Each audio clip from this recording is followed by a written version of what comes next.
Hello மக்களே, இப்ப பாக்குறது நம்ம பிளாக் சீட் ஆயில் தான், கரிஞ்சீரக எண்ணெய். இதை நம்ம சேனல் ஆல்ரெடி அப்லோட் பண்ணிருக்கோம். நல்ல ரெஸ்பான்ஸ் கிடைச்சது. இன்னும் டீடைல்ஸா பார்க்கலாம் இந்த வீடியோல. பிளாக் சீடை எடுத்துக்கிட்டோம் அப்படின்னா அதுல அதிகமான ஹெல்த் பெனிஃபிட்ஸ் இருக்கு.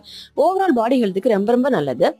ஹேர் ஹெல்த்துக்கு ஹெல்ப்ஃபுல்லா இருக்கு. ரூட்ஸை ஸ்ட்ரென்தன் பண்ணி ஸ்ட்ராங் அண்ட் லாங் ஹேர் வளர்றதுக்கு ஹெல்ப்பா இருக்கு. ஃபேஸ்ல பிம்பிள்ஸ், அக்கின், பிக்மெண்டேஷன் ரிமூவ் பண்றதுக்கு யூஸ் பண்ணலாம். ஹெல்த்தி வெயிட் கெயின் மெயின்டைன் பண்றதுக்கு யூஸ் பண்ணலாம். ரொம்ப நாள் நம்ம பாடியில ஆறாத புண்ணு இருந்துச்சுன்னா அதுல போட்டோம் அப்படின்னா சீக்கிரமா குணமாக ஹெல்ப்பா இருக்கு. பிளட் சுகர் லெவல்ல ஸ்டேபிளா வச்சுக்கிறதுக்கு ஹெல்ப்ஃபுல்லா இருக்கு. ஓபில வேற எதுவும் காம்ப்ளிகேஷன்ஸ் இருந்தது அப்படின்னா டாக்டர்கிட்ட கன்சல்ட் பண்ணிட்டு யூஸ் பண்ணுங்க.